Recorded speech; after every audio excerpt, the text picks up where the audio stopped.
We're going to talk today on a subject that we've briefly referred to in numerous teachings in the past, and that is the security of betrayal's hands. See, people run to seek security nowadays and prosperity, but they don't go to God, they go to the hands of betrayal to do it. And because the principality of betrayal is such an expert at hiding in a person's soul, he is accepted and trusted as though he is part of that person. And we got to learn how to get rid of him. Turn over all the things that he's maneuvering us in, so that we can walk closely with Jesus. He's not going to allow betrayers into his kingdom to be pillars in his temple. Satan was already in the temple of God and turned out to be a betrayer. He's not going to allow people to come into the temple to be betrayers.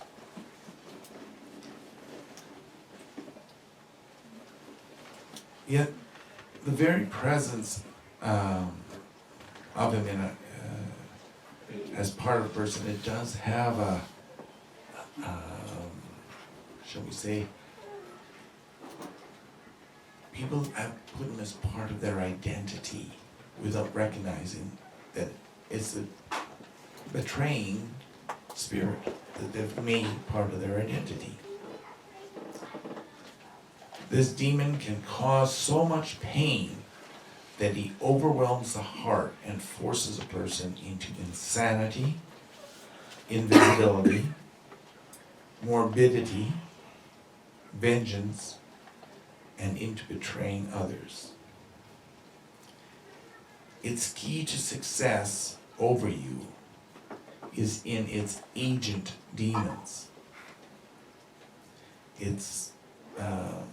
Which are unforgiveness and control. There's chief agents. However, for betrayal to hide in you, he needs the working of up to 556 departments or positions of demons. They deceive you into accepting betrayal and themselves.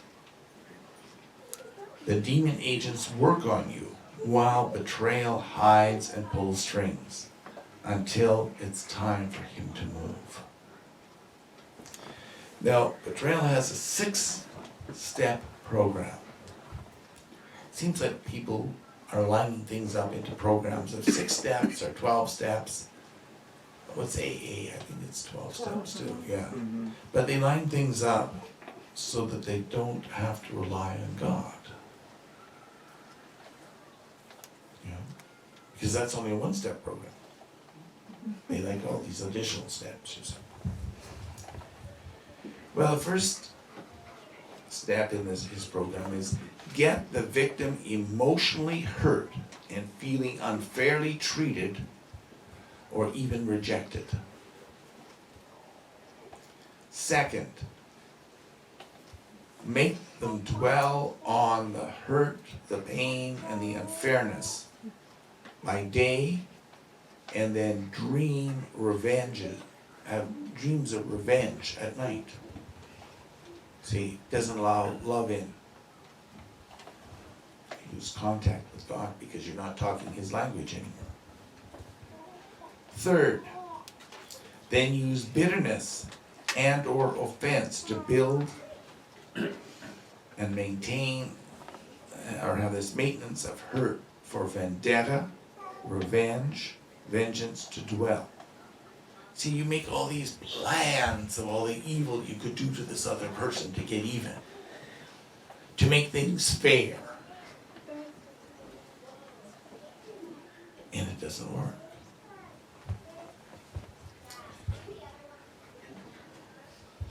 Number 4 is bring in unforgiveness to focus the brain on replay. And you're forced to replay the incident by day and by night so often that hopelessness, despair, and dismay can bring you to the point where you're using witchcraft and witchcraft trying to alter the past so the event didn't happen. And as you use it, you're increasing your pain of hopelessness and all that. It's all being increased. The fifth is witchcraft establishes a foothold for assumption. The victim then seeks control over his life and the lives of those around him. But it's actually the demon control that has control over everything. But once you seek to control another person, it's the demon control itself that's in charge of you. And we see this even within husband and wife relationships, where one tries to force the other to do something. You owe me respect, you owe me this, you owe me that, you know.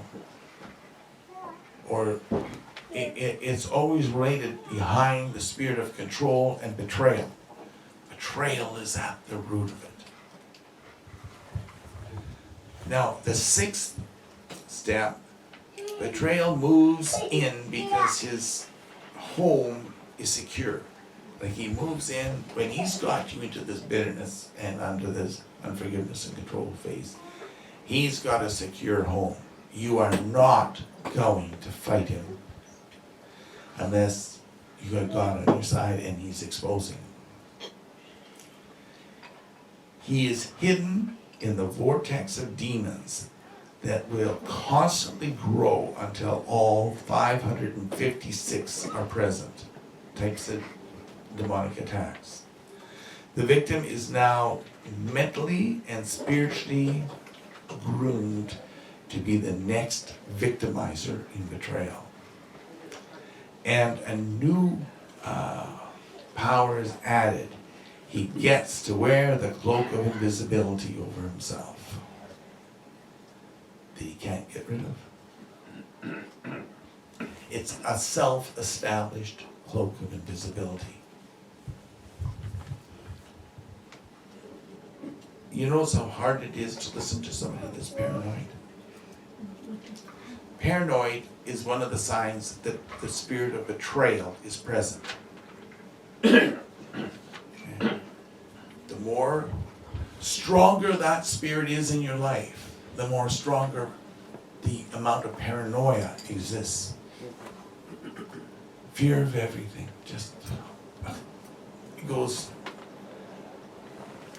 There's no rest for the soul, no peace in the soul whatsoever. Again, unless a person is being trained up in righteousness, in Jesus, and is being prayed for constantly, betrayals programs are foolproof and are guaranteed to bring that person down. Proverbs 27:6 says, "Faithful and loving are the wounds or corrections given by a friend, but excessive and deceitful are the kisses of an enemy." What do you think betrayal does to you when it wants to get control of you? It tells you, oh, you're right to feel like this. You're right to have an offense here. You're right to be seeking vengeance on this pain you've suffered or this loss you've suffered. Well, the victimizer rejects instruction. Any motives for change, he rejects those. And will attack anyone who dares point out any errors in their assessment betrayals and the person come into agreement. They set their will according to the will of betrayal.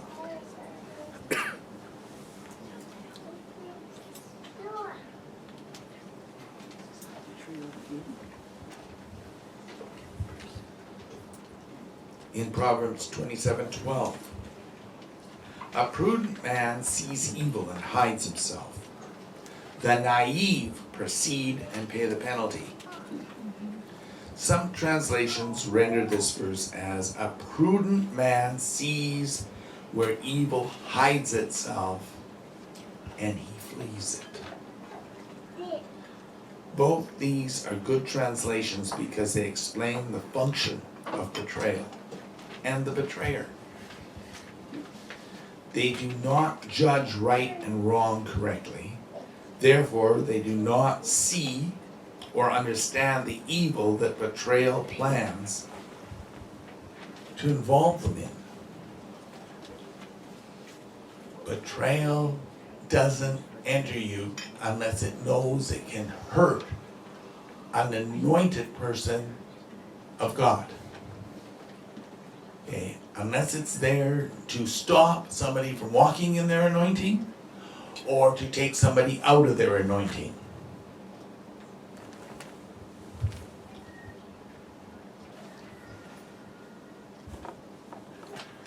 The person eventually has this, because they're right and God's wrong, and amoral attitude sets in, and cold-heartedness. They assume things about what other people are doing and thinking, and they have no idea about anything. The naive person is anyone who is too busy, too angry, too unprepared to correctly, or to, shall we say, to be corrected out of cowardness, or too belligerent to learn what God says before committing themselves into an action. You know, if it seems like they're doing something that'll get them fairness, not justice, but fairness, they'll move on it before they think about it or get advice on it. They proceed, and when disaster hits, they pay a penalty, but refuse to learn. All that's happened is that it's added the pain of their self-righteousness goes up. The level of it keeps growing. The higher they climb in self-righteousness, the closer they are with betrayal and control governing their life. And you'll find that if you tell them that you're forgiving them for something, well, I didn't do anything wrong. What are you talking about? They can't see right from wrong.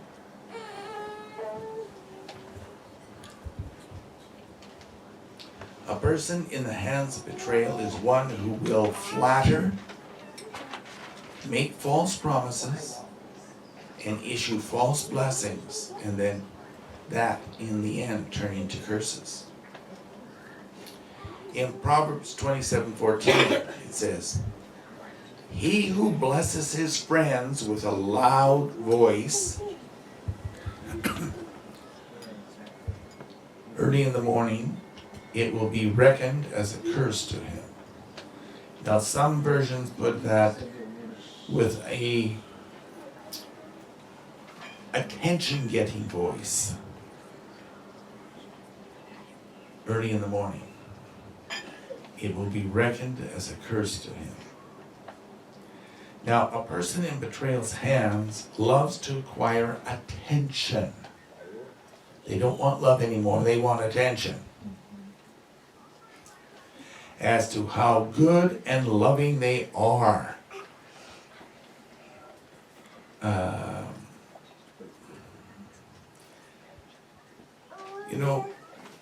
But they don't do this in a normal voice, they do it in a raised or a loud vocal pronouncements.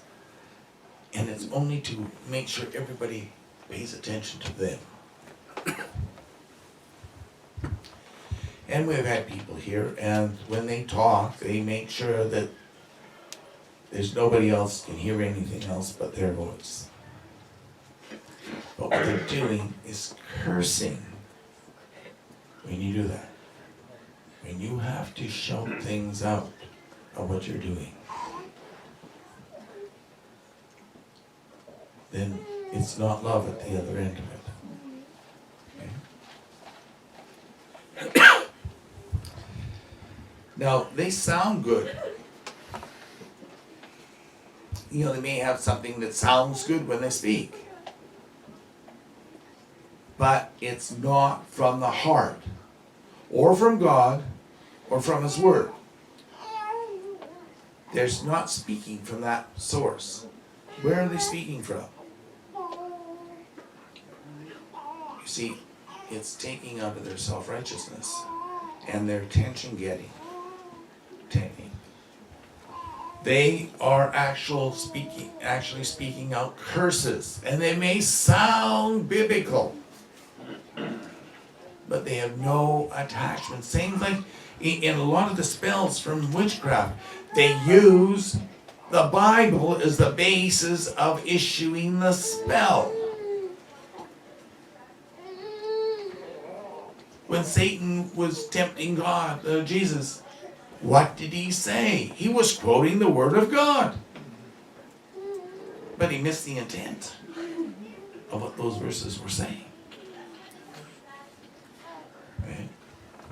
Well, a person that, it says that in this betraying spirit will do that very thing. They pronounce these blessings that sound nice, but they're curses. It is, as Jesus declared, those who blow their own horn to announce that they're paying their tithe so as to be seen of men. They have their reward. That's all they're going to get. You see, when you issue a blessing, you're supposed to issue it out of love and direction, so that it comes back on you tenfold, 30-fold, 60-fold, 100-fold. Okay? But theirs is they want that attention. The person who shouts a blessing over you wanted the reward of attention, not for you to be blessed. Do you get the difference? And many people, because they hear somebody shouting out from an altar call or whatever, a blessing on thing, oh, I've been blessed. Have you? Have you? Not according to God's Word, you have not.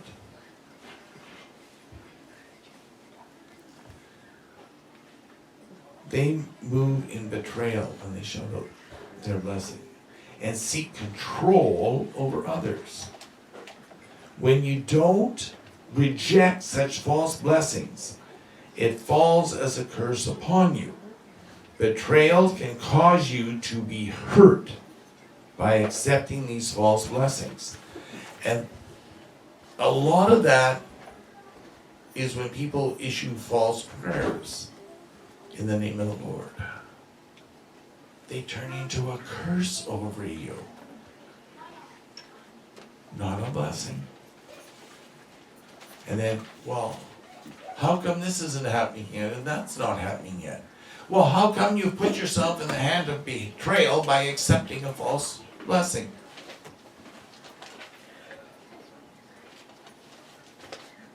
How come you've done that? What's the point? So that you could lose your blessing, right? That's the only reason you put yourself into the hand. Oh, I got blessed by such and such a person. He's such and such. Really? Really, just consider that. Is that what God says? In Proverbs 26:19, as water reflects the face of the man above it, so does the heart of a man become visible by the deeds of that man.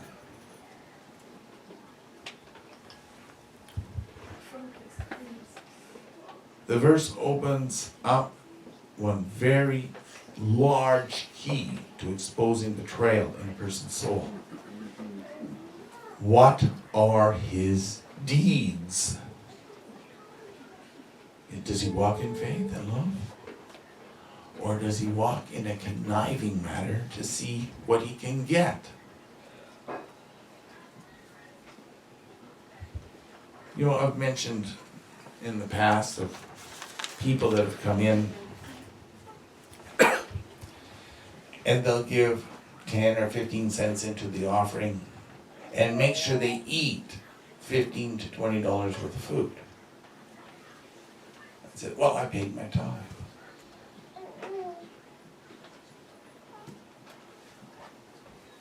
Did they?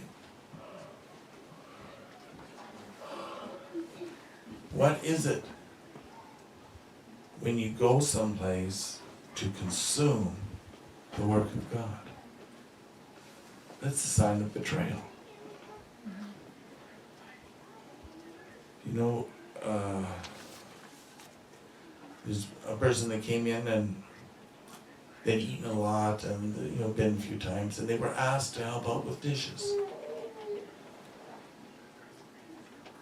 And they said they don't do any GD dishes for anybody. They were anointed by God to be a prophet to the churches. They don't do service work.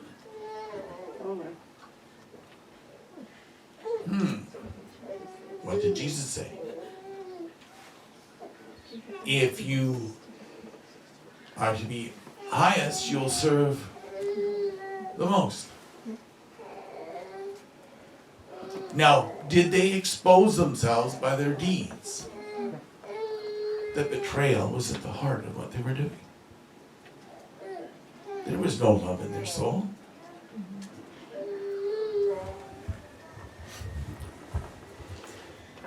In Proverbs 26, verses 20 to 26. For lack of wood, the fire goes out. And where there is no whisperer, contention quiets down. Contention will always precede and follow betrayal. But when the whisper is stopped, betrayal loses its hold. If you're not out gossiping and condemning and lying and twisting things about another person, how are others going to treat them? With love and respect. But when all that lying and gossiping and innuendos are flying, there's a shunning take place.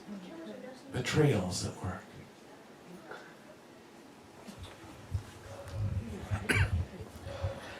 In verse 21, like charcoal to hot embers and wood to fire, so is a contentious man available to kindle strife.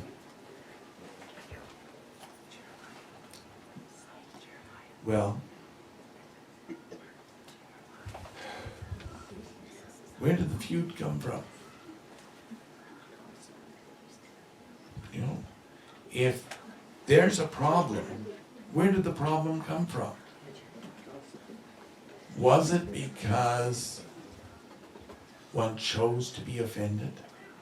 Or one knew something about that party and decided that they were unworthy to be in God's kingdom, so they were going to make sure they got them out of it? See, when you study into charcoal and ambers and fire and things like that, it's interesting because fire was used to burn away righteousness. when the Catholic Church declared people witches because they kept the Sabbath, or because they loved Jesus and not the Virgin Mary. They prayed to Jesus and not the Virgin Mary. They were considered a witch. You know? We gotta ask, well, why is this so important? Because we can cause the kindling of the wood, and we can cause the wood to burn, which in turn can get hot enough to cause charcoal to burn. And hot embers don't sit very well when you're laying on them, do they?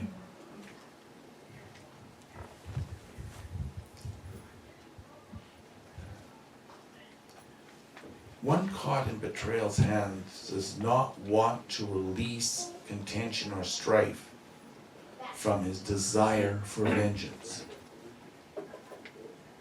See, they can make themselves sound righteous and holy, but they're seeking vengeance on another person, or seeking to control that other person, break them, so they'll submit and worship them.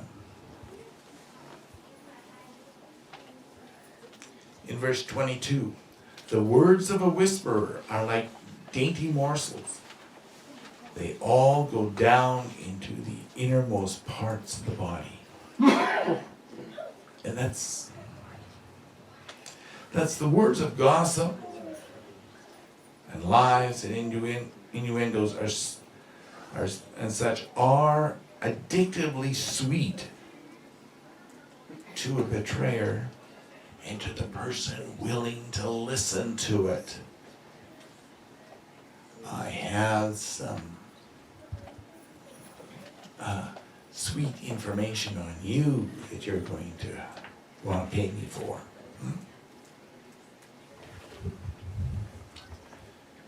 Well,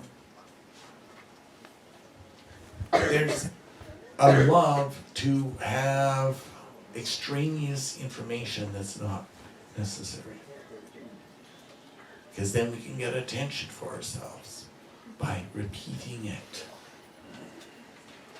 And that's the sign of the betrayer.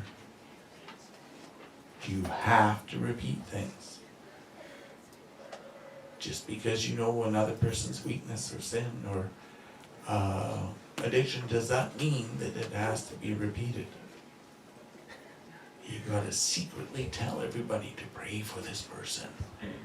So you let them know all the juicy details of their life. That's a sign of a betrayer. That's what it's talking about on this wood and charcoal and embers.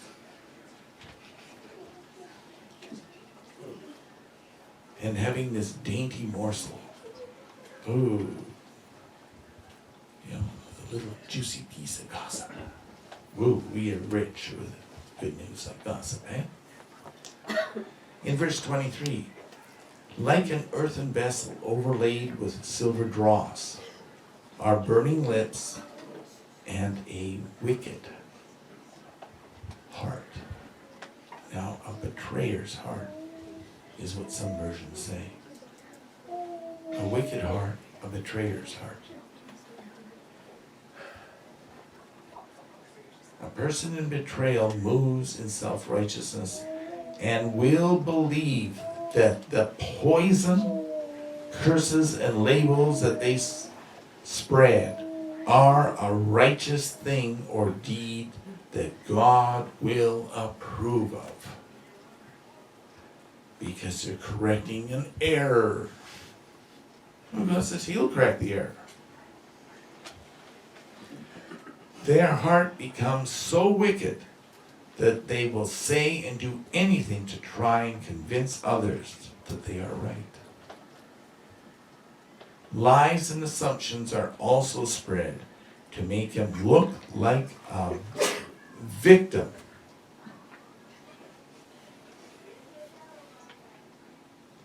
From others, you know, that he's been victimized, when he is the victimizer.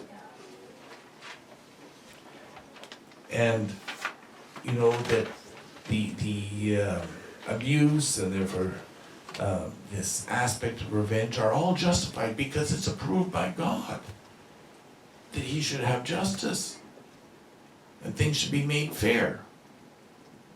But it's just the demon that he's talking to.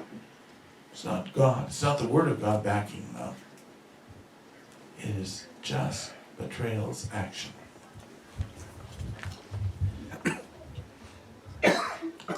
There is no mercy and no appreciation when betrayal has filled and has full control of a person's heart. They lose all ability to have mercy, to even forgive, but when there's a full control there, they can't even pretend to forgive. In verse 24, he who disguises his hates with his lips consents to give deceit a home in his heart. Now, the more a person declares he hates, the more powerful deceit is in his heart. And we can declare this hate, in many forms. But it's not that you hate the sin that person's caught in. You start declaring you hate that person. I could just do bodily harm to them. Rip their eyes out, rip their arms off. That sort of thing comes in.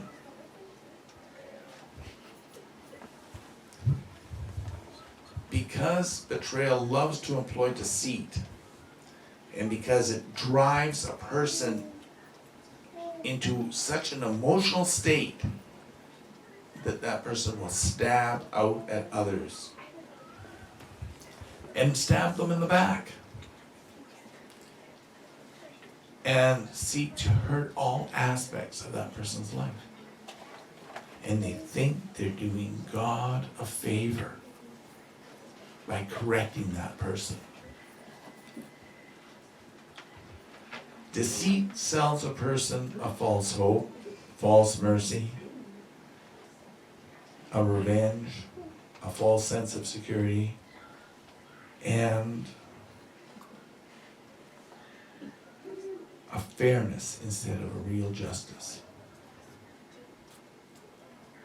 Its job is to destroy the desire to prove what is true, to block the speaking of God's word in truth, and to ensure a state of fear is maintained for encouraging ignorant bliss and the trusting of the words of stupidity.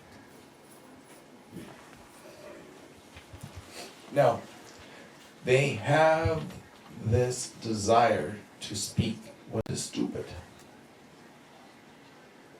The more a person's into betrayal, they'll say some pretty dumb things. They will contrive things that they dreamt about or they feared that somebody's actually done it to them. And the person was nowhere near them. But that's betrayal at work through the spirit of deceit. In verse 25, when a betrayer speaks graciously, do not believe him, for there are 7 abominations in his heart. What did Jesus just have written there?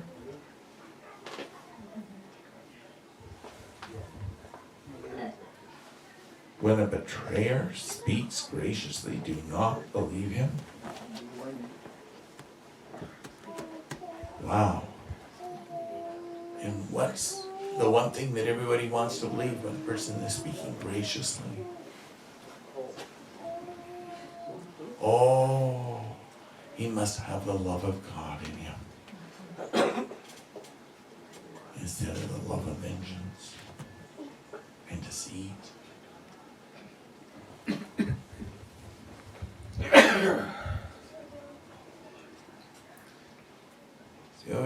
It's sad to see this, but the power of betrayal is growing more and more in the Christian world, and it started to really take over the believing world. A betrayer speaks graciously for his own benefit, or to neutralize your barriers of defense. He doesn't speak for your benefit.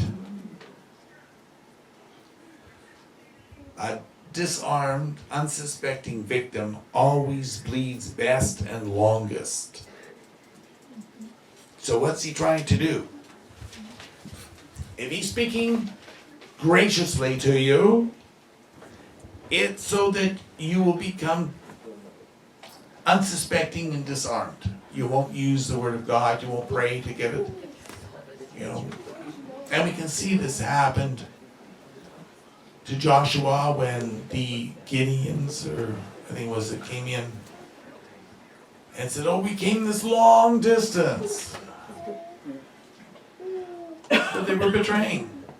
They were speaking graciously of how wonderful they had heard these Israelites were, and they wanted to come meet them and make peace with them. Whoa. And what happened? They were so overwhelmed that they didn't seek the advice of God. Exactly what betrayal wants you to do.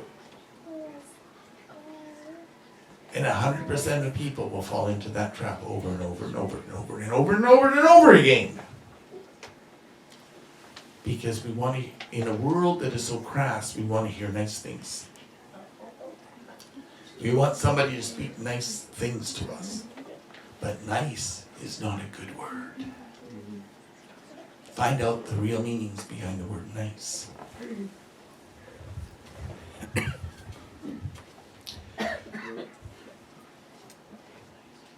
The gracious words of a betrayer are designed to cause the hearer to see kindness and reconciliation from the betrayer's heart, not the conning and deceit that's actually there. It's to sedate you so that you'll be a willing victim for sacrifice.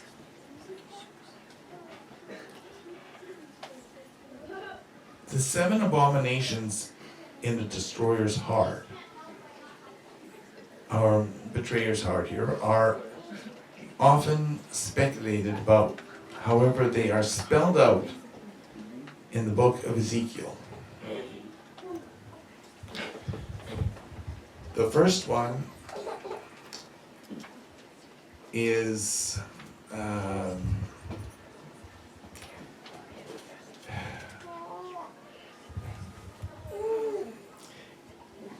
it's kind of like a false conciliation between fathers and sons.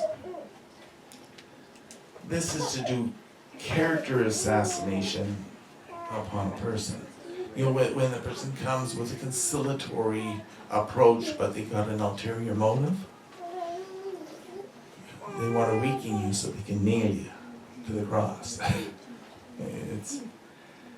And they label, they put labels on, they curse, to vex, to do put downs, to have slander, to get you to reveal secrets that they can spread to others. They'll come with a conciliatory oath. But they are morally decrepit in their move because of this theme. And it means to eat at the heart and the will of another before eating their flesh. This false conciliatory. The second is defilement. This is not only to eat what is unclean, but to be involved with unclean sexual practices or even drunkenness. This abomination is the accumulation of idols. Now, it doesn't have to be a wooden idol that you put on your mantle. This is all idols, all addictions. Worship of perverse activities. Nowadays, the parents are showing their children 5, 6 years old triple X activities, and in some cases even making them watch sexual intercourse in bed with them or participate in it,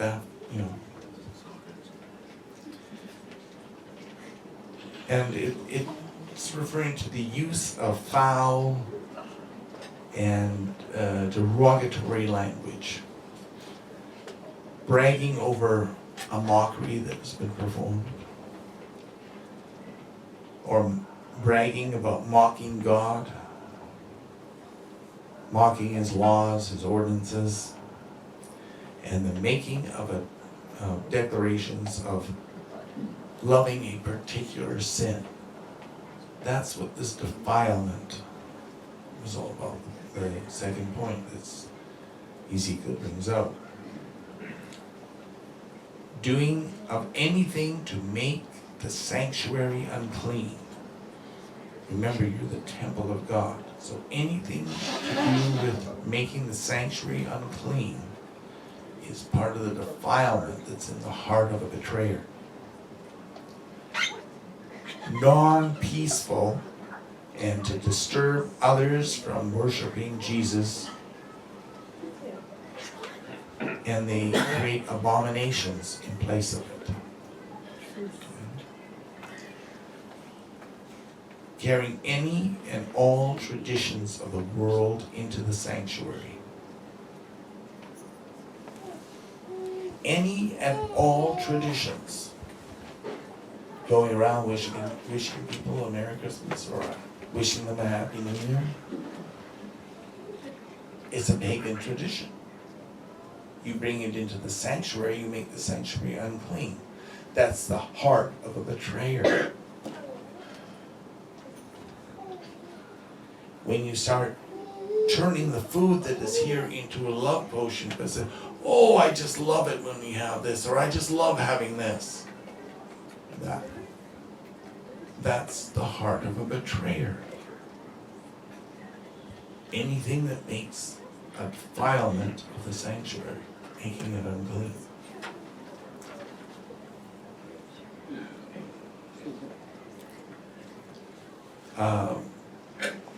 For the temple or into the temple of God, which you are, carrying things in.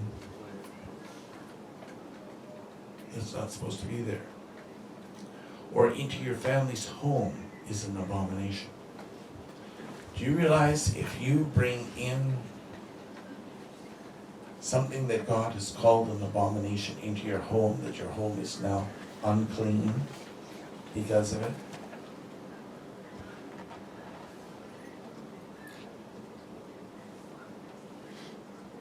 We have things like incest that's going on in a major rate today.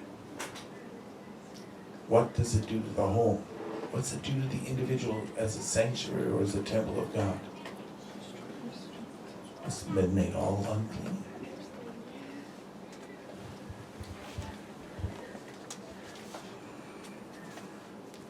I heard a person was saying that they have this gargoyle that they bring to bed with them so it will protect their dream state at night.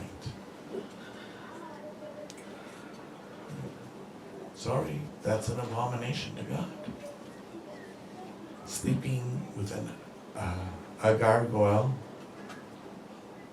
having sex with a gargoyle is wrong. Totally wrong. You become unclean. Having a emotionally high night with icky sicky is putting an abomination into your home. Gotta repent of that. Clean the house up.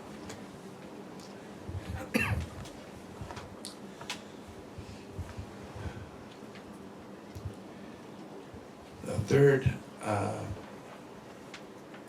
item in the heart of it is adultery. This is to be sexually and spiritually and financially misusing all that's been given to you and to seek to destroy your family for the gain of sexual encounters.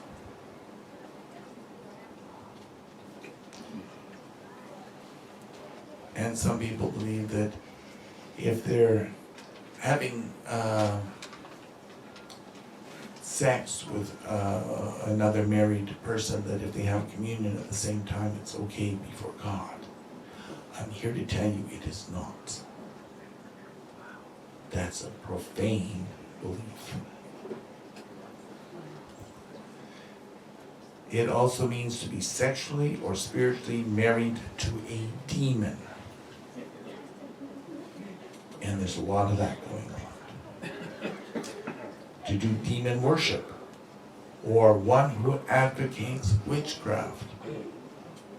Well, a little witchcraft in your life won't hurt anything. You could do good with it. No, you can't. That's the heart of a betrayer. The fourth point is giving loyalty, glory, honor, praise, or total faith and reliance on man-made governments, their rules and systems, and even seeking direction from a false church or demon will constitute an active abomination.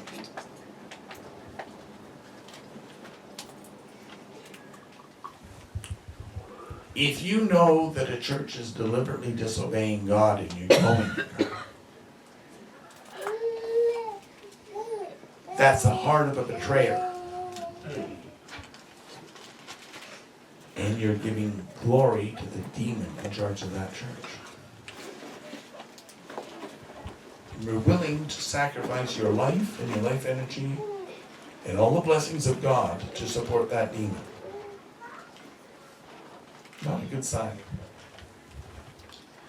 The fifth is disbelief in the Word of God, His creations throughout the universe, and His ability to bring one's cherished abominations upon you to kill you. Most people believe that God will not allow the demon you worship to kill you. Can't find that anywhere in the Bible where it says He won't do it. It says what you sow, you reap. Major principle.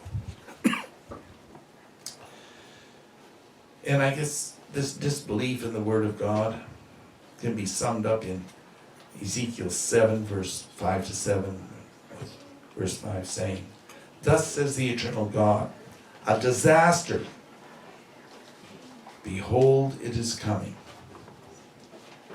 Verse 6, "An end is coming, the end has come. It has awakened against you. Behold, it has come. Your doom has come to you, O inhabitants of the blessed land." Canada and the United States. "The time has come, the day is near. Then your turmoil will be rather than joyful shouting on the mountains." You won't be happy and excited, you will be in pain, because betrayal will not be allowed to give you the pain you seek.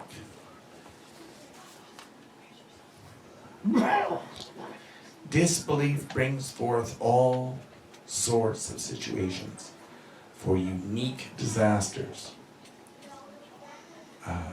from UFO ET capturing to cosmic time quakes,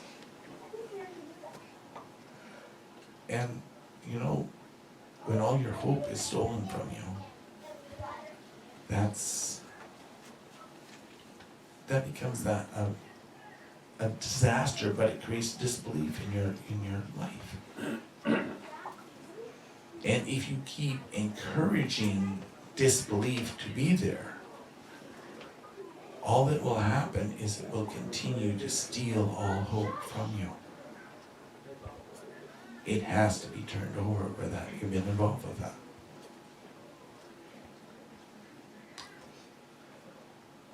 Disbelief is an abomination that brings the arm of God down upon those who hold on to it. You know, that's quite important, but betrayal brings about disbelief. A person that's in disbelief won't believe that God can take care of things and bring things to pass that correct it. And that's the killer for them. Abomination number 6 is trusting in money, assets, wealth, or gold to save you from Satan's wrath and even from God's wrath. If you collect enough gold, you'll be saved from the wrath of God, right? No. This is part of issuing and or receiving a false prophecy. This abomination says God has no authority over you because you have earned enough money and wealth to protect yourself from God. And that's the goal of our society today, earn money. To protect you from God. Why not just change to be adjusted to Him? Bring Him into your life. And you see, when you're trusting in money, you're saying you are smarter and more astute and more righteous than God because of your wealth or your money. I've met billionaires, multi-billionaires, and you know, none of them is smarter than God because of their money. None of them is more righteous than God.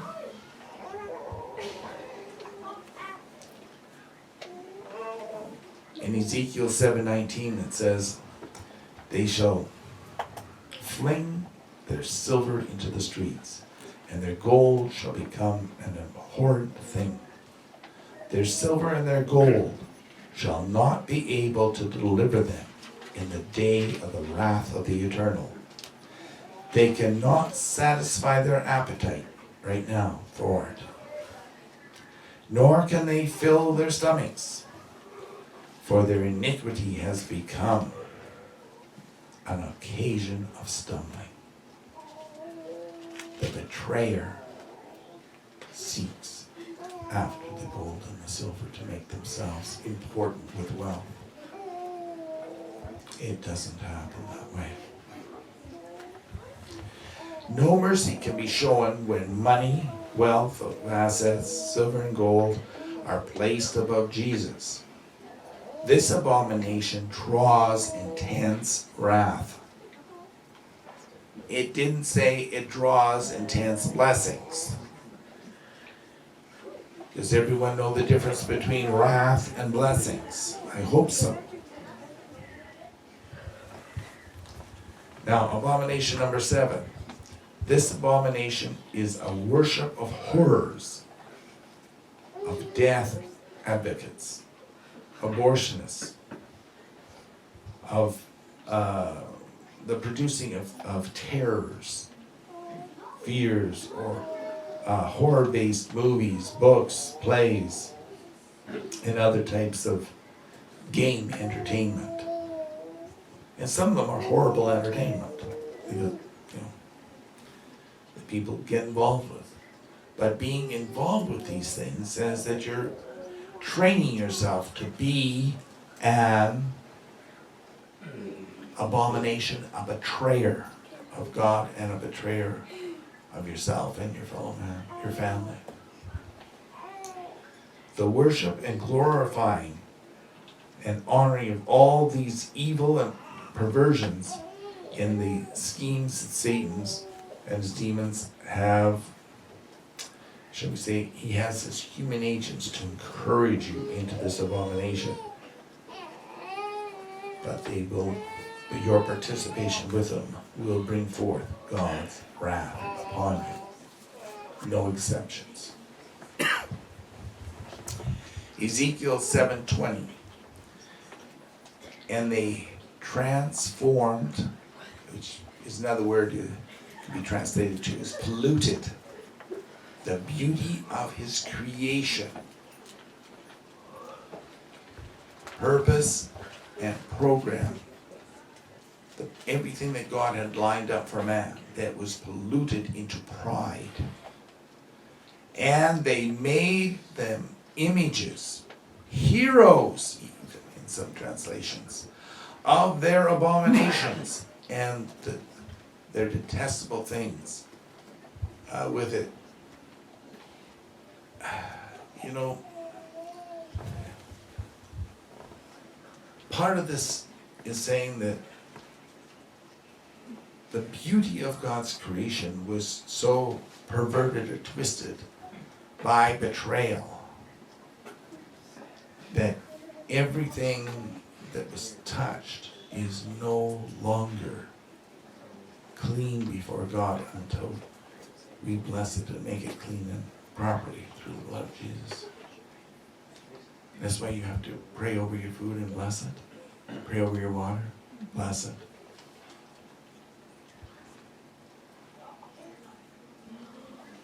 And therefore it says, I will make it an abhorrent thing to them, where all the earth and all nature turns against you, poisons you, attacks you, makes you sick.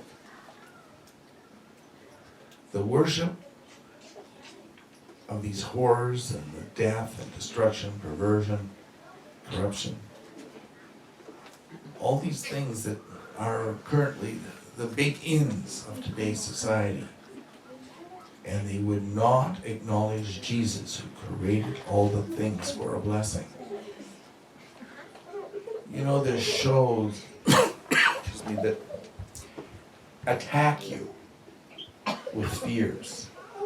The fear factor, and then there's the stupidity factor of jumping from ball to ball or something. Slimes and all that on you. You see, that's part of this polluting the beauty. When you try and make a fool of somebody, you're polluting the beauty that God had created there.